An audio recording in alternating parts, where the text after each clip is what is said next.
my baby, my Valentine, yeah. Boy, now you done making my temperature rise. If you leave me, I go die, I swear. You are like the oxygen Hi guys, my name is Nonema Tikela. Welcome to my YouTube channel. So I want us to talk about the defense versus the state. At this point, guys, things are hectic. Everything has just gone nuclear.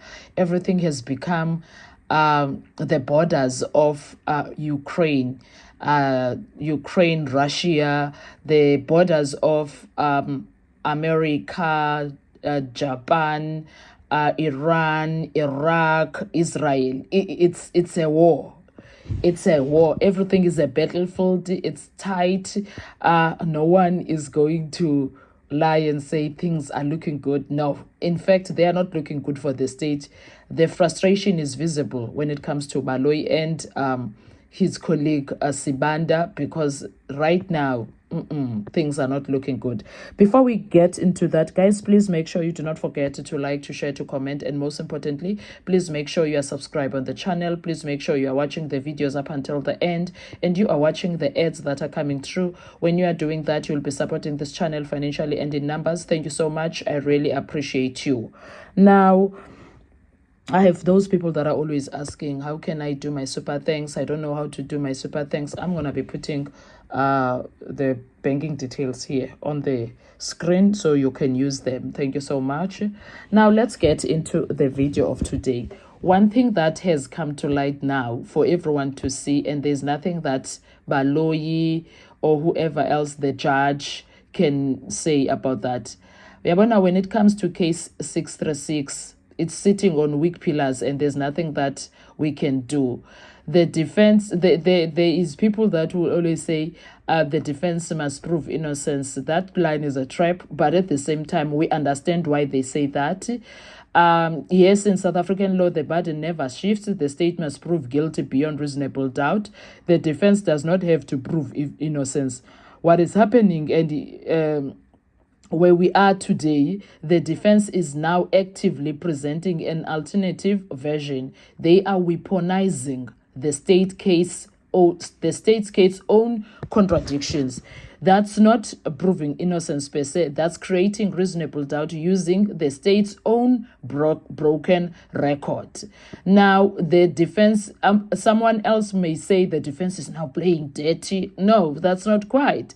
The defense, they are pushing back. What looks like playing dirty is actually a non-legal tactic, calling investigators, exposing internal contradictions, highlighting abundant leads like the intruder theory and the possibility of not having an intruder. That's not dirty, that's strategic reversal. And we have one person to thank for this, Ramo Sipile. During the case of his client, he made sure all of this is possible. What the defense is doing, they are saying to the state, you built this case, now we'll use your own builders against you. And that is very powerful. But it's still within rules. So hence I'm saying they are not playing dirty. Now, when it comes to the intruders versus the insiders narrative, this is one of the most important battlegrounds in this trial. The intruders are actually people who came from outside later. Do you understand? Not the original people that were inside the house. Now, the critical issue when it comes to this is that the state must prove who fired the shot and how they got there. If that timeline of entry is unclear, reasonable doubt explodes. So when the witness, like General, says people came from outside, that does not automatically say that does not in fact that does not automatically help the state. It actually opens two doors. It supports the intruder theory, in my view. Here is how: because the people inside the house are presumed to be victims, and there are people that came in, and that is the story that they sold, but also creates confusion about the identity and the sequence. That confusion helps the defense more than the state. Do you understand that? It helps the people in the defense more than the state, because now the state cannot say we know who came in. They might claim it's the 5 men, but now they said 2. They are trying to put their story there.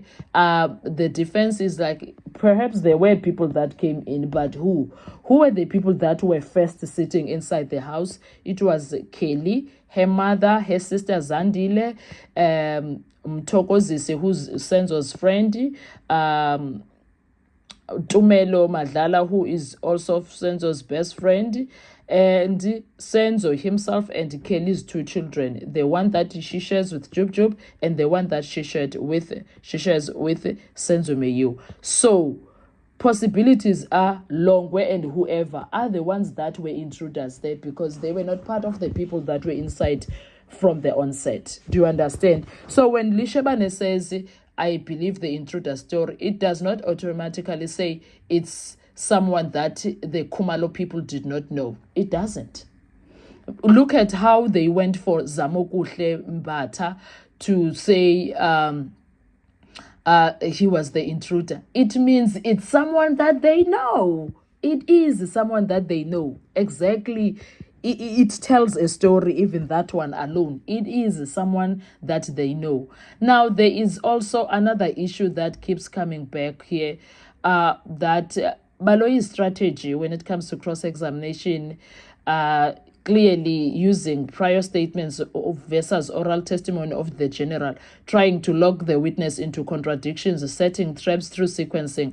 But here is where it's backfiring. The witness is refusing binary answers. He insists on context, and that changes everything, because cross-examination thrives on yes or no control. Once a witness narrates freely, control weakens. When even Judge Rata allows context, the state loses rhythm, the witness gains authority. That is why it feels like Baloyi is all over the place. It's not confusion, it's loss of control over the witness format. And my God, I love what this witness is doing. And what I like the most is that the judge is quiet. The judge is quiet. Rata Mokwatleng is being quiet. It could mean so many things. It's strategic restraint after tension, letting cross-examination play out, avoiding further perception of bias, liking it directly to chamber discussions, possibly speculative. I don't know. I could be very wrong. But the earlier tensions, the judge appeared more restrained, possibly to avoid further controversy, because he does not want to be called out. He knows what he did there, and he hates being called out. And now this is no longer just about what happened in 2014. It's now about integrity of the investigation, consistency of witnesses, control of courtroom narrative. Now, the criminal cases, we know that they don't collapse because a witness is strong or cross-examination is struggling. It collapses when the state cannot prove its case beyond reasonable doubt. And right now, the defense is building that doubt brick by brick, using the state's own material to do it. That is how sad the entire situation is. Now, the state built the case, the defense is using it against them. That is how horrible the entire situation has become. And the sad part is that Baloyi has absolutely no backup, nothing that he can do. Everything is just spilling, and there's nothing that he can do. Now, these things are happening in real time. People are watching. Now, the question remains, has the state truly proven this case beyond reasonable doubt, or have they just been holding it together long enough for it to look solid? And now things are falling apart. There's nothing that they can do. The defense is not here to play. The defense is fighting like nobody's business. Thank you so much. I will see you on our next video. Do tell me, quick comment section, what are your thoughts with everything that is happening in that court. Do enjoy your day. Bye-bye. To survive, I'll be honest. Your love and I am